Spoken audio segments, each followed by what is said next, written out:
যে দেখো। শুভ ষষ্ঠী, শারদীয়ার অনেক অনেক শুভেচ্ছা জানিয়ে আজকে ষষ্ঠীর একটা ছোট্ট ব্লগ স্টার্ট করছি। নতুন একটা ম্যাক্সি পরে নিয়েছি। মা ঠাকুমার মুখে শুনেছিলাম যে ষষ্ঠীর দিন অন্তত একটা নতুন কিছু পরতে হয়। ওয়েদার খুব খারাপ আমাদের মুম্বাইতে, জানি না কতটা আপনাদের ঠাকুর দেখাতে পারবো মুম্বাই বা প্যান্ডেল হপিং করতে পারবো, আমাদের সেই সিওরিটি আমাদের কাছেও নেই। ওয়েদার একদম আমাদের কাঁদিয়ে ছাড়ছে। যাই হোক, আপনারা এনজয় করুন, আপনাদের পুজো আমি দেখবো আর যেটুকু আমি পারবো শেয়ার করবো। আজকে হচ্ছে ষষ্ঠী, যেহেতু আজকে আমাদের নিরামিষ, যেটুকু পারি প্রবাসের থেকেও কিন্তু আমি পালন করি টুকটুক করে সবকিছু। আমার বোন সব পুজো টুজো দিয়ে দেয়। যাই হোক, আজকে বানাবো সাবুর খিচুড়ি। সঙ্গে থাকুন, নতুনত্ব একটা জিনিস আপনাদের সাথে শেয়ার করছি, অবশ্যই মহারাষ্ট্রিয়ান। এরপর কি করলাম, চান টান করে নিলাম। চান টান করে পুজো করতে যাব। গোপালের জামা, নতুন জামা পরাতে গিয়ে দেখছি যে এই ড্রয়ারটা আর বেরোচ্ছে না। গোপালের জামার অবস্থা দেখো। তাই বসেছি এই জামাগুলো, কিছু জামা ডিসকার্ড করে দিই, আবার তো নতুন জামা হয়ে গেছে, তাই না? মা ষষ্ঠী পুজো এইভাবেই সম্পন্ন করলাম। মেয়ের নামে একটা বাতি দিয়ে দিলাম। আমি আমার মন্দিরেই পুজো করি, কারণ আপনারা জানেন আমার এখানে সেরম কোনো মন্দির নেই যেখানে মা ষষ্ঠীর পুজো দেবো। কি বৃষ্টি হচ্ছে, বাপরে। গুড মর্নিং বন্ধুরা, সবাই খুব ভালো থেকো। নতুন একটা ব্লগে স্বাগত। সামনে নিয়ে বসেছি কফির কাপ, আমাদের ব্রেকফাস্ট করা হয়ে গেছে। দীপঙ্কর ল্যাপটপ নিয়ে বসে আছে। বাইরে প্রচণ্ড বৃষ্টি আর চলছে আমাদের একটা সিরিজ, এই তো আমাদের জীবন। সিরিজের নাম হচ্ছে, সিরিজ নয় সিনেমা মৃগয়া। জি5 থেকে এইটা চালিয়ে আমরা এখন বসেছি। বাইরেটা পুরো অন্ধকার, তুমুল বৃষ্টি হচ্ছে। तो चलिए दोस्तों, हम पहले स्टार्ट करता हूँ साबूदाना का खिचड़ी। মহারাষ্ট্রিয়ান স্টাইলে আপনাকে আজকে বানিয়ে দেখাবো সাবুদানা কা খিচড়ি। যেটা আমরা পোলাও বলি, সেটা মহারাষ্ট্রিয়ান, এখানে মারাঠিরা খিচড়ি বলে।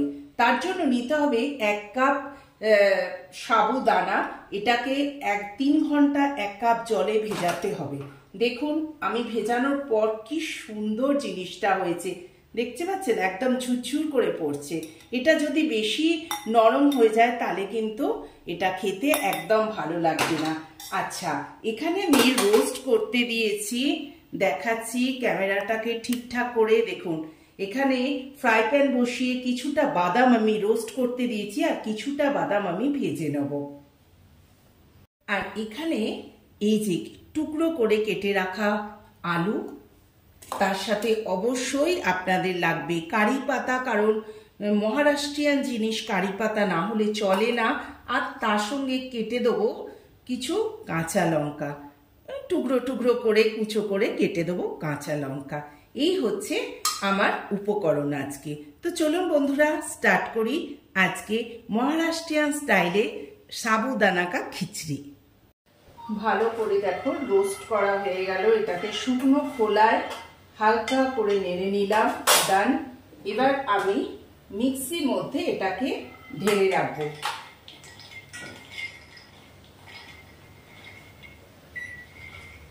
এটা ঠান্ডা হলে হালকা গড়িয়ে দেবো। এবার আমি দিয়ে দিচ্ছি এতে ঘি। তোমরা ঘি ছাড়া সাদা তেলেও করতে পারো। যাই হোক, আজকে আমি ঘি আর তেল মিশিয়ে করব।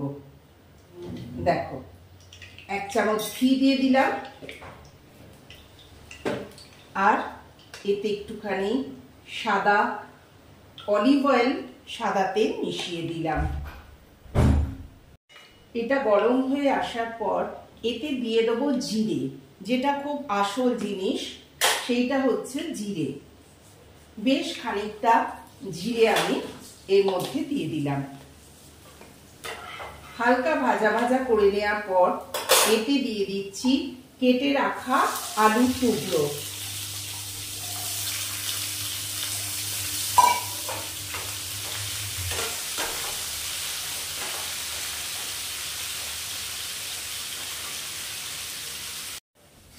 আলুটা এবার দেখো লাল লাল হয়ে গেল যখন, এইবার আমি এতে দিয়ে দেবো ধুয়ে রাখা কারি পাতা।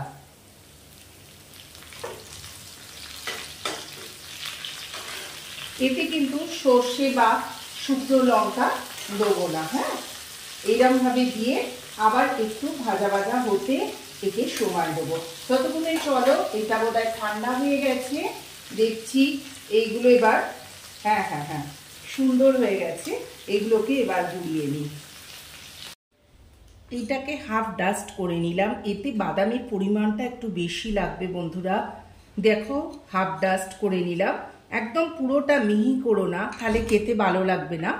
আর এই যে কিছু অল্প একটু বাদাম আমি আবার ভেজেও নিলাম। এইবার আমি এইটা মিশিয়ে তোমাদের সাথে শেয়ার করব, দেখাচ্ছি না। খুব সুন্দরভাবে এটা ফ্রাই হয়ে গেল। আর এবার এর ভেতর আমি 3টে লঙ্কা ধুয়ে নিয়েছি, কাঁচির সাহায্যে কুচি কুচি করে কেটে দেব। গ্যাসটা কিন্তু সবসময় সিম করা থাকবে, কম না করলে কিন্তু এগুলো জ্বলে যাবে না। জিরে যেহেতু মহারাষ্ট্রে থাকি, তাই ভাবলাম আজকে আপনাদের সাথে শেয়ার করি। ভালো লাগলে do like, share and subscribe my channel. আগে থেকে বলে দিচ্ছি, খুব সহজ আর খুব টেস্টি। আপনারা ব্রেকফাস্টেও এটা খেতে পারেন, খুব হেলদি। আমি এখানে এসে শিখেছি, সেই জন্য ভাবলাম আজকে আপনাদের সাথে শেয়ার করি। লঙ্কাটা একটু ভাজা ভাজা হয়ে যাক, তারপর আমি ভাজা ভাজা হয়ে গেছে। এইবার দেখুন এই যে আমি কিরম সাবুটা ঢালছি, দেখুন এ দেখুন ঝুরঝুর করছে সাবুটা।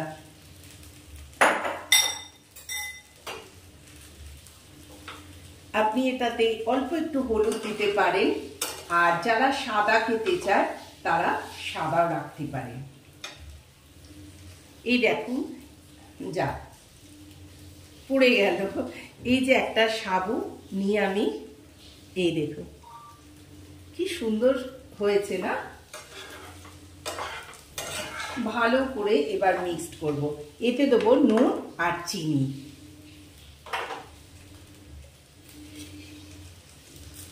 চিনির পরিমাণটা একটু বেশি লাগবে, কারণ একটু মিষ্টি মিষ্টি আর নুন নুন একটুখানি হবে। হ্যাঁ,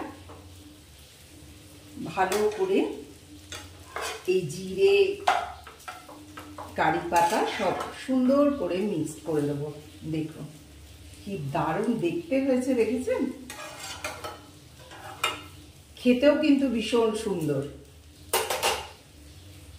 এইটা কিছুক্ষণ হওয়ার পর, মিক্সড হওয়ার পর, এই যে হাফ ডাস্ট করা যে বাদামের গুঁড়োগুলো দেখুন সুন্দর করে এর ওপর দিয়ে দেব। আর এই যে ভেজে রাখা বাদাম, যেমনি কালারফুল দেখতে হয়েছে তেমনি সুন্দর খেতেও হবে।